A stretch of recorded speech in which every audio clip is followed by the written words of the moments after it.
दोस्तों नमस्कार, सत श्री अकाल, आदाब। मैं हूं राहुल राय गुप्ता, इंटरनेशनल प्राइवेट डिटेक्टिव और founder and CEO of detective गुरु। दोस्तों यह वीडियो पूरा देखिए, हो सकता है आपका यह थोड़ा सा वक्त आने वाले बुरे वक्त को रोक सके, क्योंकि हम अपने हर वीडियो में एक अहम मुद्दे पर बात करते हैं और वादा है मेरा, इस वीडियो को पूरा देखने के बाद आप अपने दोस्तों को यह वीडियो शेयर करने से खुद को रोक नहीं पाएंगे। तो चलिए शुरू करते हैं। राहुल सर, आजकल बच्चों की फेक वर्चुअल किडनैपिंग के मामले सामने आ रहे हैं। इसी विषय को लेकर हम आपसे कुछ सवाल करना चाहते हैं। मेरा पहला सवाल यही रहेगा, फेक वर्चुअल किडनैपिंग क्या है? पहले, आज से बहुत साल पहले, जब इंटरनेट का ज़माना नहीं था और साइबर क्राइम नहीं होते थे, तो उस समय किडनैपिंग हुआ करती थी। बच्चों को घर से या स्कूल से उठा लिया जाता था, फिर उनसे फिरौती मांगी जाती थी और जो अपराधी लोग होते हैं उनको बहुत मशक्क़त करनी पड़ती थी। तो आजकल जैसे जैसे ज़माना चेंज हो गया, तो आजकल वो उस तरीके की किडनैपिंग नहीं होती है। तो आजकल वर्चुअल किडनैपिंग होती है, इसको साइबर किडनैपिंग भी बोलते हैं। इसमें क्या होता है कि कोई बच्चा है, उसकी सही जानकारी लेकर के, अगर वो कहीं स्कूल में है या किसी अपना कोई ऐसी जगह पे है जहाँ पे वो फ़ोन अपना पिक नहीं कर सकता, तो उनके माँ बाप को फ़ोन किया जाता है। एआई की मदद से, आर्टिफिशियल इंटेलिजेंस की मदद से उसका डुप्लीकेट वॉइस बना करके उनको, पेरेंट्स को सुनाया जाता है, या डीप फेक वीडियो बना के, डीप फेक के थ्रू उनका वीडियो बना करके माँ बाप को भेजा जाता है, ताकि उनसे फिरौती की रकम वसूली जा सके। तो इसको हम वर्चुअल किडनैपिंग या फेक वर्चुअल किडनैपिंग या साइबर किडनैपिंग कह सकते हैं। सर, बच्चों की फेक वर्चुअल किडनैपिंग कैसे होती है? जैसे कि मैंने अभी बताया, जनरली जो अपराधी लोग होते हैं, जो साइबर क्रिमिनल होते हैं, वो किसी को टारगेट करते हैं, उनके बारे में ज़्यादा से ज़्यादा जानकारी जुटाते हैं, और जानकारी जुटाने का उनका जो तरीका होता है वो जनरली सोशल मीडिया होता है। सोशल मीडिया के ऊपर वो देखते हैं कि कोई बच्चा कितने बजे स्कूल जा रहा है, कितने बजे घर वापस आ रहा है, कहाँ पे उसकी क्लासेस होती हैं, कहाँ पे वो कोई अगर गेम खेल रहा है तो वहाँ पे मैच खेलने के लिए जा रहा है, तो वहाँ पे उसका मोबाइल उसके बैग में रहेगा, तो वो उठाएगा नहीं। उसी तरीके से उनके पेरेंट्स के बारे में भी वो ज़्यादा से ज़्यादा जानकारी जुटाते हैं, जिससे कि वो अपना जो फेक वर्चुअल किडनैपिंग का एक सिनेरियो तैयार कर सकें। तो इस तरीके से वो फिर उनको टारगेट करते हैं, और उस समय टारगेट करते हैं जब उनका बच्चा वो फ़ोन नहीं उठा पाता। तो जैसे मैंने अभी बताया, आर्टिफिशियल इंटेलिजेंस के थ्रू और डीप फेक के थ्रू उनका वीडियो या उनकी ऑडियो को कॉपी करके डुप्लीकेट वॉइस बना करके वो पेरेंट्स को भेजी जाती है, जिससे कि पेरेंट्स टेंशन में आ जाते हैं और फिर उनको मनचाही रकम दे देते हैं। सर, किडनैप करने वाले ग्रुप फेक वर्चुअल किडनैपिंग के लिए बच्चों को क्यों निशाना बनाते हैं? बच्चों को इसलिए निशाना बनाते हैं क्योंकि बच्चे क्लासरूम में बिजी होते हैं कहीं ना कहीं, या कोई टेस्ट चल रहा है उनका तो वहाँ पे बिजी हैं, या वो कोई गेम खेल रहे हैं तो वहाँ पे बिजी हैं, कोई मैच चल रहा है, कोई क्रिकेट खेल रहा है, कोई फुटबॉल खेल रहा है, कोई वॉलीबॉल खेल रहा है, या कोई टेनिस का गेम खेल रहा है, या कोई चेस खेल रहा है। तो कोई ना कोई इस तरीके से वो अपना शिकार ढूंढते हैं कि यहाँ बच्चा एंगेज हो और वो फोन ना उठा सके। तो बच्चों की फिक्र सबसे ज्यादा होती है पेरेंट्स को, तो इसीलिए बच्चों को शिकार आसानी से बनाया जा सकता है। सर, ऐसे गिरोह किस तरह से बच्चों को अपना शिकार बनाते हैं?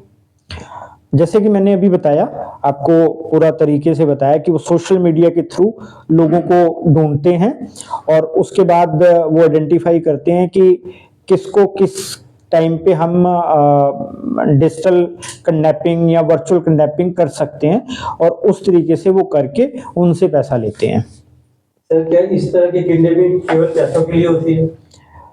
जनरली तो पैसों के लिए ही होती है, लेकिन पैसों के अलावा भी बहुत सारी ऐसी चीजें होती हैं।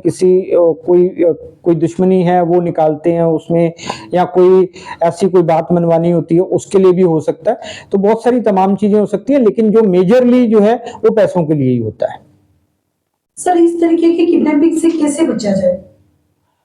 सबसे ज़्यादा ज़रूरी है कि अगर आपके पास ऐसा कोई कॉल या कोई ऐसा मैसेज आता है किसी का और वो आपको कहता है कि आपका बच्चा हमने किडनैप कर लिया, आप इतना पैसा दोगे तभी हम अपने बच्चे को छोड़ेंगे, तो उसको बिना वेरीफाई करे उनकी बात मानने की ज़रूरत नहीं है। अगर बच्चा उस समय स्कूल में है तो स्कूल में फ़ोन किया जा सकता है, या अगर स्कूल में फ़ोन उस समय पॉसिबल नहीं है करना, या बच्चा क्लास में है, किसी ऐसी मैच में है या कहीं पे ऐसी कोई टेस्ट में है, यहाँ पे आप वहाँ तक पहुँच नहीं पाते, तो आप किसी न किसी को भेज करके, क्योंकि जल्दबाजी नहीं करनी इसमें, किसी न किसी को भेज करके पता लगवाया जा सकता है कि बच्चा आपका सुरक्षित है या नहीं। 99% सुरक्षित होगा, 1% हो सकता है कि कुछ गड़बड़ हो, लेकिन उसको वेरीफाई करना बहुत जरूरी है। तो वेरिफिकेशन के बाद ही उनकी बात सुनने की जरूरत है, और साथ ही साथ इसके साथ साथ पुलिस को तुरंत बताना चाहिए कि आपने पुलिस को बताया तो पुलिस पता लगा लेगी कि वो लोग इस समय अगर किसी नंबर से कॉल कर रहे हैं तो उनकी लोकेशन क्या है, वो कहाँ से कॉल कर रहे हैं, वो कितने लोग होंगे, तो वो ये सारी चीजें, उनका कोई क्रिमिनल रिकॉर्ड है या नहीं है पहले से, तो पुलिस एक बैकग्राउंड चेक कर सकती है तुरंत उनका, और उस चीज से बचा जा सकता है। या पुलिस भी आपको बता सकती है कि उस समय हो सकता है उन्होंने बहुत सारे लोगों को इस तरीके से मैसेज या कॉल किया हो और एक साथ वो कई लोगों को फोन करने की कोशिश कर रहे हो। तो अगर हम पुलिस को टाइम से बता देंगे तो पुलिस हमारी डेफिनेटली मदद करेगी। सर, हमारे देश में इसके विरुद्ध क्या कानून है?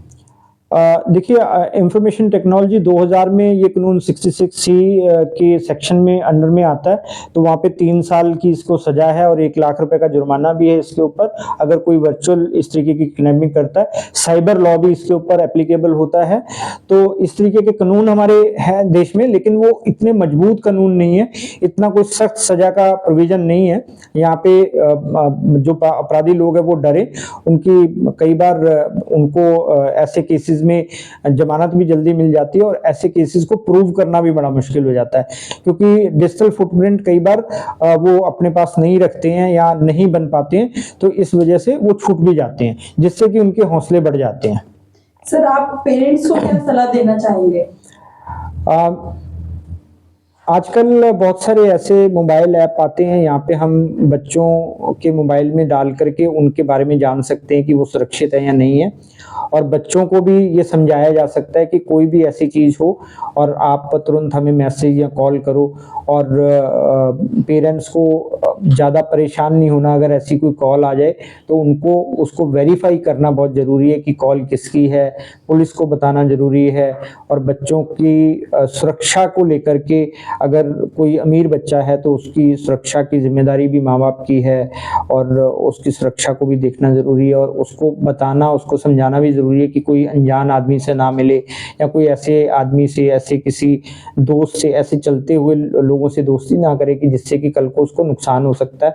या अपनी, सबसे ज़्यादा ज़रूरी है कि आप अपनी, आजकल हम क्या करते हैं कि सोशल मीडिया पे अपनी सारी जानकारी डालते हैं, तो मुझे लगता है इस चीज़ से भी बचना चाहिए कि हमारी जो पर्सनल जानकारियां हैं वो सोशल मीडिया पे एकदम से शेयर नहीं करनी चाहिए, और अगर शेयर कर भी रही हैं तो जो हमारा प्रोफाइल है आजकल तो लॉक लग जाता है उसमें, तो लॉक लगाने की ज़रूरत है, और हमें ये देखने की ज़रूरत है कि हमारे सोशल मीडिया पे कितने दोस्त हैं और वो किस तरीके के हैं, तो वो भी हमें चूज करने पड़ेंगे कि किसको हमें सोशल मीडिया पे अपना दोस्त बनाना है, फ्रेंड रिक्वेस्ट उसकी एक्सेप्ट करनी है या नहीं करनी है।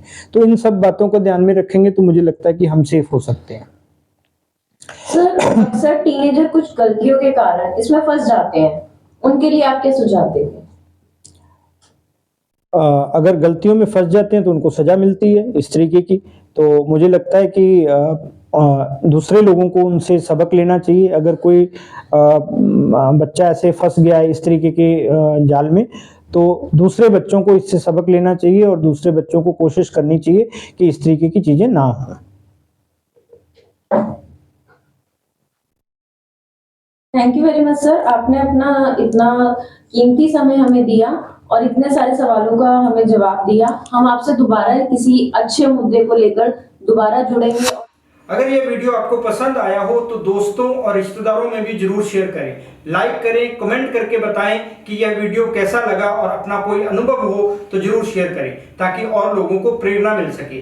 अगर अभी तक आपने हमारा चैनल सब्सक्राइब नहीं किया तो कर लीजिए ताकि आपको इसी तरीके के और वीडियो मिलते रहें और हमें ऐसे वीडियो बनाने के लिए प्रोत्साहन मिले। अपना कीमती वक्त देने के लिए दिल की गहराइयों से आपका आभार। मिलते हैं अगले वीडियो में। जय हिंद।